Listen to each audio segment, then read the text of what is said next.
What was it like that next morning for Amrita and the women in that forest village? After they risked their lives to save that sacred grove, that morning after must have been filled with questions. Would the woodcutters come back more determined than ever? Would the Maharaja come back to punish them? Would those beloved trees be cut down? The uncertainty, the waiting, the anticipation. What would become of their home? That morning after in our story echoes much of what the season of Advent holds. Within many Christian calendars, the season of Advent is a time of anticipation and waiting, a month of preparing for the birth of Jesus and all that his coming represents. Forgiveness, salvation, liberation, hope for a better world to come. And for the Jewish people at the time, living in exile under oppressive regime after oppressive regime, this was indeed a time of waiting. Generation after generation, they had been forced to move, forced to defend, forced to mourn, forced to rebuild their community time and time again. When would it end? When would they finally be able to come home?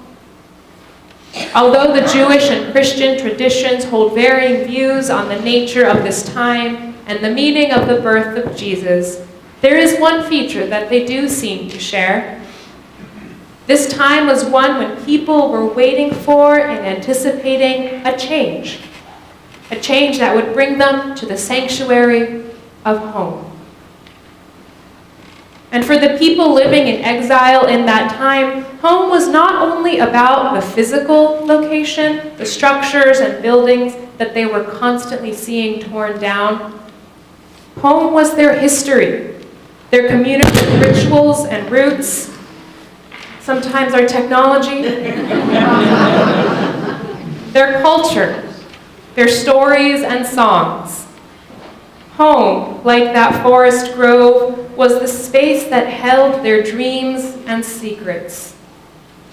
Home was the feeling of knowing with absolute certainty that you were welcome, that you did not have to hide, that all of you was celebrated and loved.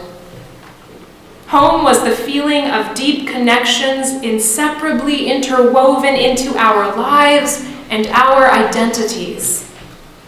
Home was and is that feeling of absolute belonging. And today, that feeling of home is one that many are still seeking and anticipating. In our world, there are still exiles of many kinds, longing for their sanctuary of identity, love, and connection. And many are not only waiting for that change that will bring them the feeling of home, they are actively working to create it. As we've mentioned in the service already, today in North Dakota, thousands of people have joined the water protectors at the Standing Rock Reservation. And they have joined those who are resisting the construction of the Dakota Access Pipeline for an interfaith day of prayer. They are joining the voices of the Oceti-Sakowin peoples, who are actively resisting the planned destruction of land that is vital to their survival, land that has long been the site of their search for home. And this search for home, this active waiting for change, is one that started well before the water protectors began resisting in Dakota, the Dakota Access Pipeline.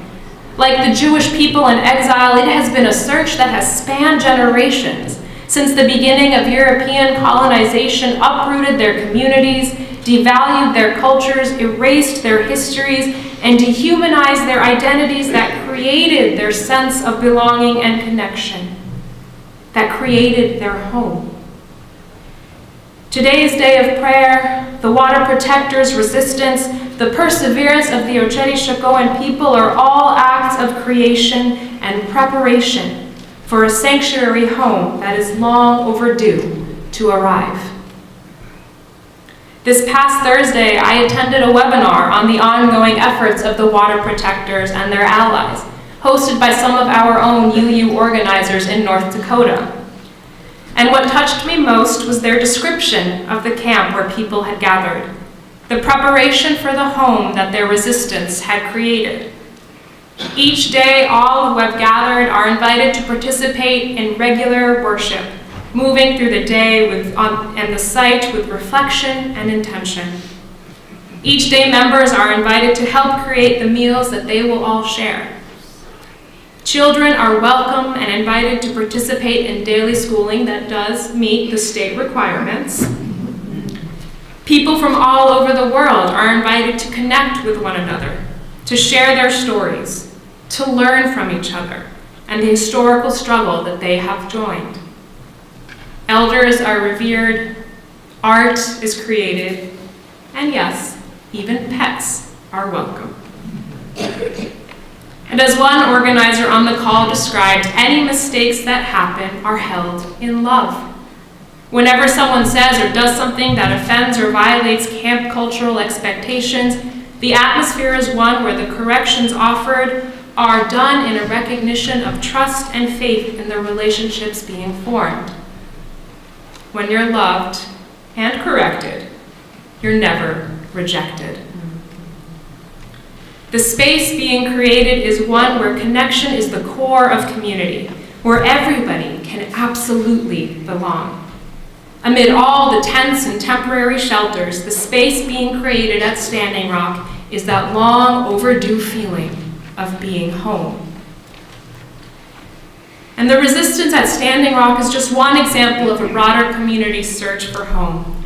Countless other communities, including immigrants, refugees, those who are currently without housing, religious minorities, they are among our modern day seekers. And so are many individuals. People like myself and others within the LGBTQ community who have found ourselves creating what many call our chosen family. The people and places who bring into our lives the reminder that we are loved and celebrated as we are. The people and places that do not compel us to hide any aspect of our identity, who encourage our growth, who help us feel connected, feel like we belong. The people and places that create the feeling of being home. It is a sanctuary that for some has been created, and for others is still being prepared. And today, we are a world waiting, anticipating, and preparing. Today, we are searching for that sanctuary that is home. Many are seeking the feelings of belonging and connection to a world that has challenged our belief about what is good and possible. Many are longing for a sense of identity that makes sense amidst uncertainty. Many of us are actively waiting for changes that will fulfill our hopes, echo our values, restore our faith. Today, so many of us are searching for the essence of home that is constant across time and place, the sanctuary of feeling connection and belonging. And as we seek that sanctuary, it is up to us to prepare and create it. Today, we as a world in search must come together to create a new form of home.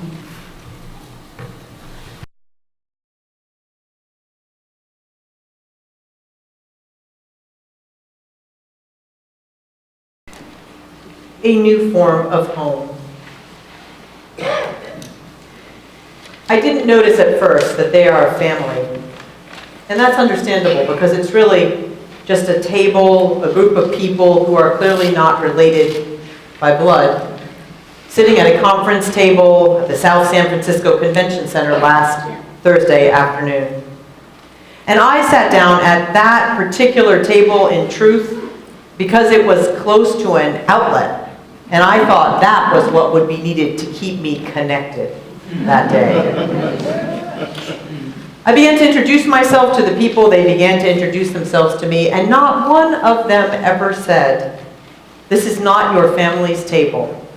They welcomed me, and I soon felt at home. Home is the place where we await love. Yeah. Where is home?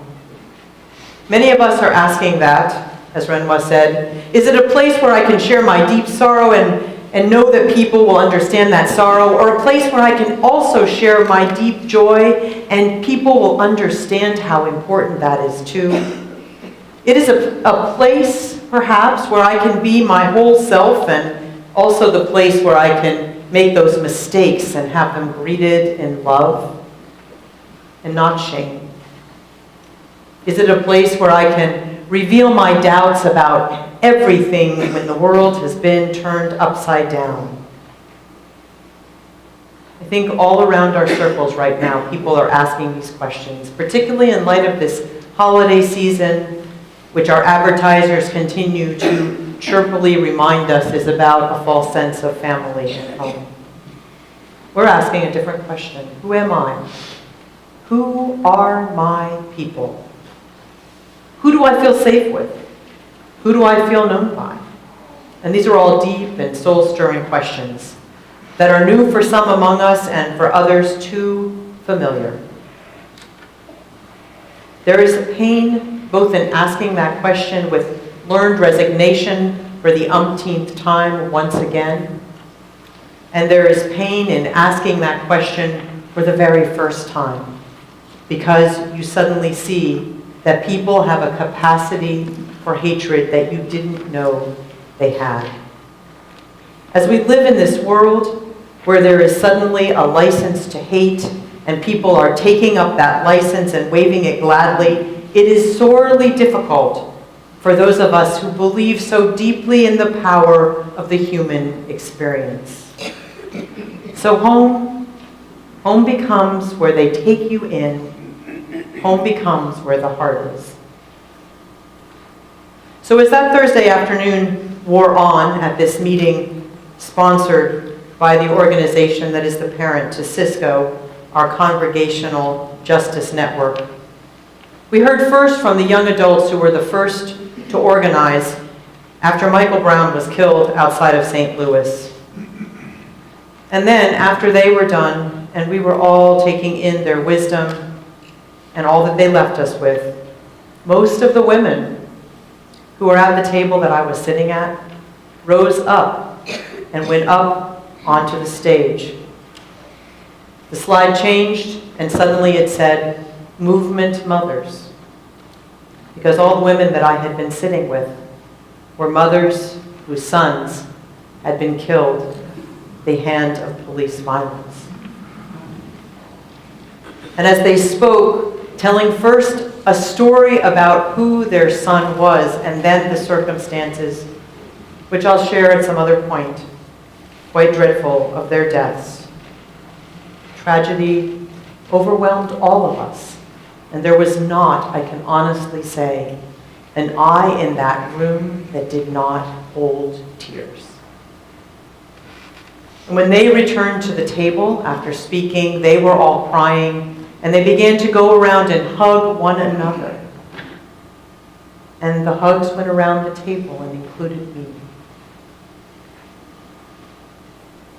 On Friday, I saw a part of the film, Loving, about 17-year-old Mildred Jeter, who was black, and her childhood sweetheart, 23-year-old white construction worker Richard Loving, whose case against Virginia's miscegenation laws, banning marriage, I just don't want to be able to say that word, between blacks and whites made interracial marriage legal in 1967. And I really wanted to see this movie, and I wanted to see it in theaters while it was still here, to say that there are people who care about films about those subjects. So I went to half the film, because that's what my schedule would allow. I wanted to see it because interracial marriage was made legal in 1967, and I was born 5 years before the ruling. And my parents experienced what difficulty there was always to try to find a place that they could call home. And I wanted to honor that. In a world where we wait for love, home is where we find it. All people need a place of sanctuary and a place to rest and nourish their hearts. That's what this place is for so many of us. Home is that place that has no walls, where we know ourselves to be part of a human family undivided. It's also when we know that we're part of a natural world and the connections that are broader than we can know. For some of us, home is something that we've had to construct very carefully and not casually at all, to make and build a space the way that Richard Loving is shown in scene after scene in the film, building very careful walls of houses for other people while his own family struggles to find their home.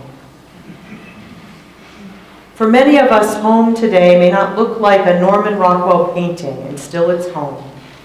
We know what it's like to forge our own connections, to weld from the wrought iron of bitter experience some new structure of beauty and support. And what I think is important for us to know is that our faith tradition says that at the doorway of each of our true homes, there are two pillars.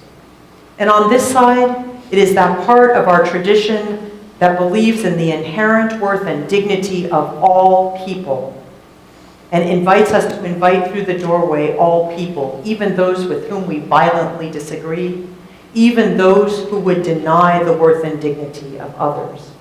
And the other pillar is our belief in interconnection and the way that we are all bound together so that we must care for one another in that inescapable network of mutuality.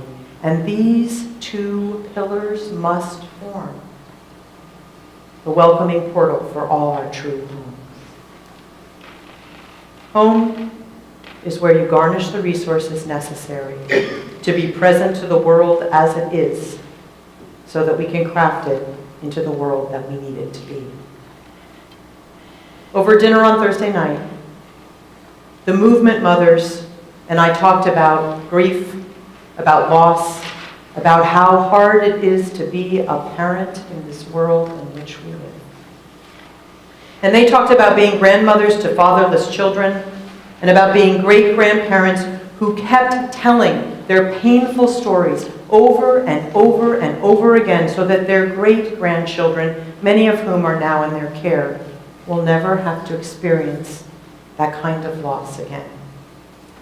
All around us was the anger and the sorrow and the statistics not only of the 1,700 plus people who have been killed in police-related violence since Michael Brown was killed, but also the statistics about the number of police officers, more than 300 a year, and it's thought to be greatly understated, who take their life each year.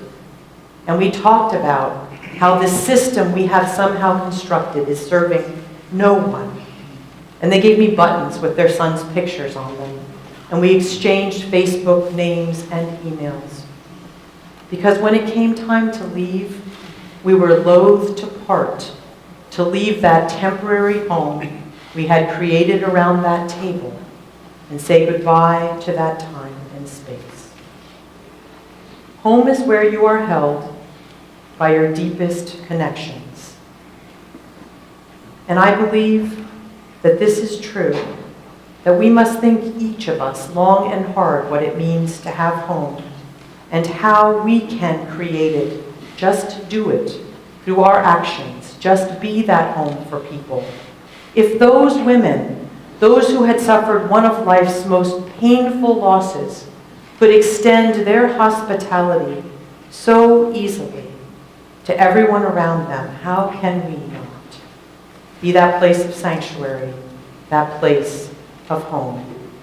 How can we not be the created home for anyone who needs to be in a space of affirmation rather than degradation?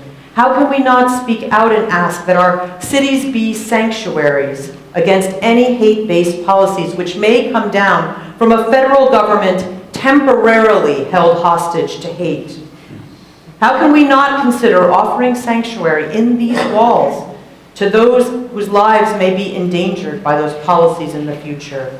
How can we not be out on the streets, even in this season of forced cheer, to say and remind people that the neighborhood we live in is the neighborhood of love and not the neighborhood of hate? How can we not, each in our own way, find those places of nourishment and strengthening for the long battles that we now know are before us, and to give ourselves the resources to resist despair and act instead in the spirit of love and unity, to be it, as the song said? How can we not work for the day when all will live in the heart of home and in the home of the heart, maintained by their deepest loving connections? In this time, we need to offer ourselves home, and we need to be home to anyone who needs it. In this inhospitable world, we await the coming of love, for we can create the home of the heart each day through our smallest and largest commitments. We can just be it, and I know we will.